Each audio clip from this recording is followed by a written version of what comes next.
Hello guys, welcome back to my channel. And so today guys, yung project natin is gagawa ko ng flower vase, mas malaki dito. So binigay sa akin kahapon. Daan. So gagawa ko, gawa sa semento. So para mas maganda yung paglagay niya at the same time mas ano, kasi masyado siya malaki work. So para hindi masyado na yung vase para sa kanya. Ayoko na putulan yung stem, sayang. Baka mamatay ka agad. So yun, gagawa tayo ng vase gamit yung cloth, tsaka ng semento. Nakabili na akong semento. So, baka may maingayan lang kayo ilagay. Kasi nasa labas mo ako ng bahay. Kasi magsisimento tayo, so dito ako nagano yung ano kasi yung semento baka umalok sa mga gamit, mag-alikabok. Okay? So, ngayon, right now, naghanap lang ako ng pwedeng pagamitan na panghulma dun sa tela. So, ang nakita ko ito kasi, chocolate fountain, o yung fundo. Hindi na namin siya ginagamit, talaga na siya nakaimbak sa bodega. So, nung tinanay ko siyang gamitin or tinanay ko siyang isasa, hindi na siya nag-work. So, hindi ko pa natatapon kasi. Actually, meron ditong bumibili ng mga ganyan, yung mga galit sila. So, bala ko siyang ibigay lagi. So, gagamitin ko muna siya. Ang gagamitin lang natin is, ayan. Maghanap na ako ng mas mataas doon sa base para, ayan. So, wala din mabenta kung gagawa tayo sa sinakingan ng yun. Diba? So, yan. Ito, pinatong ko lang po. Pinatong ko lang para tumakas siya. Then, lalagyan ko pa siya ng ganito. Ito yung sa titi. Okay. Empty naman na ito. Yan. So, ito yung bigyan tayo sa movies natin. Ganito siya kataas. Yung bali na, ganito siya kataas. So, mas mataas na lang dito. Yan. Pero hindi naman siya necessary na ganun siya kataas yung tubig niya. Movies lang. So, susugal na siya dito. So, ito yung nakuha ko lang ang pinag sa kami natin. Okay? So, samahan nyo ko dito sa project ito. So, ayusin na natin. Pakita ko muna pala yung gagamitin natin. So, ito yung pang-filma. Semento. Yung cloth na gagamitin natin. Basin. Ito sa tayo maghahalo ng semento. And then, yung panghalo. Kutsara doon sa kutsara doon. Lahat ng kutsara. Yan. So, first natin gagawin guys, ito muna yung pang-filma ko. Yung gagamitin natin na dito natin ipapatong yung cloth, yung tela. Yan, ayusin ko lang kasi pag nilagay mo dito yung tela, hindi pwede siyang gumalaw kasi kung ano na yung or paano mo siya pinakaw, yun na yung pagtugas yung semento, yun na yung magiging hulma niya mismo. So, baka kasi matanggal or ma-disalign. Alam ko lang siya na.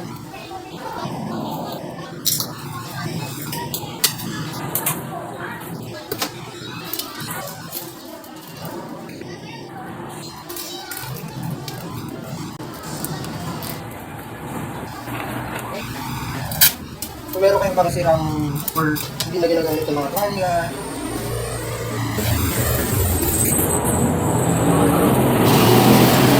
kaya malalaking gamit, o kahit maliliit na gamit, pwede yung gawin nila ganito. Pwede yung gumawa ng maliliit na kaso, or ng mga, yun nga, mga bases.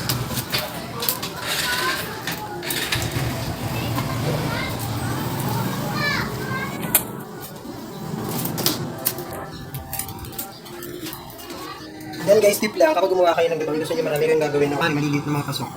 Sukatin yung tela niya para sa susunod na gagawin mo siya, pare-parehas yung maging, or uniform yung magagawa ninyo.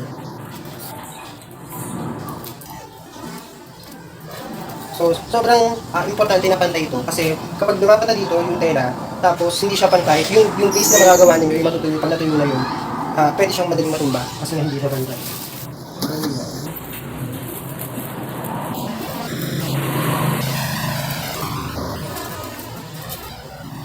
Ito na siya.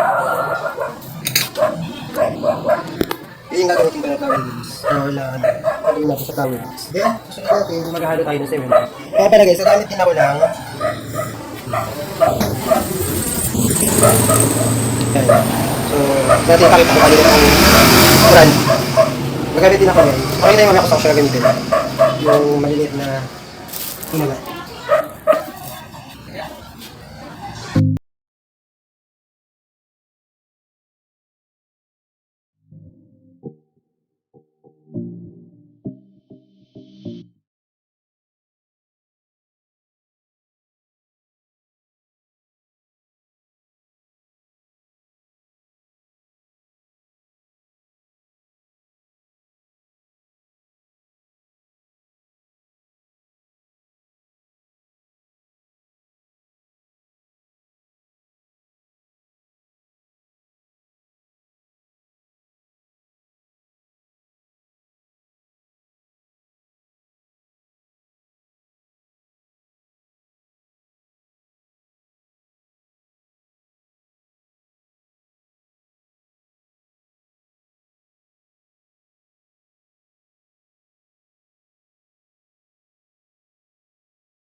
Hey guys, so ayun, tinanggal na natin yung yung pagkakamold niya dun sa stand. Yun nga lang, ang laki niya. Sobrang laki mo. Yung trinay kasi sa loob, hindi sa kasha. Pero yun yun. So I'm thinking na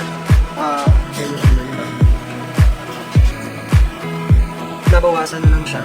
Kasi ko na lang itong mga yung pinaka-design na sa taas.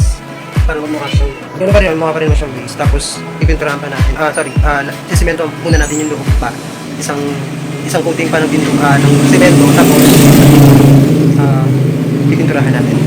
So, yun. Para lang mag-ashes sa loob. Kasi pag di natin tinanggal, baka maging paso na dito sa labas. So, I'll give you an update after natin na i-cut muna itong mga to.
So, ayun guys.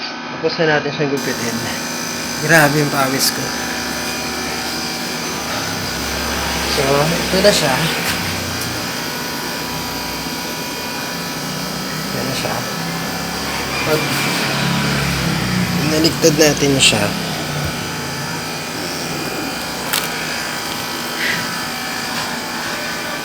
ganito siya.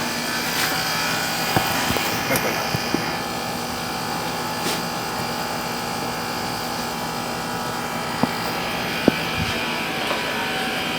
Ayan na. Yun na yung flower base natin. Ayan. So, dodoblihin ko pa yan ng, ng semento.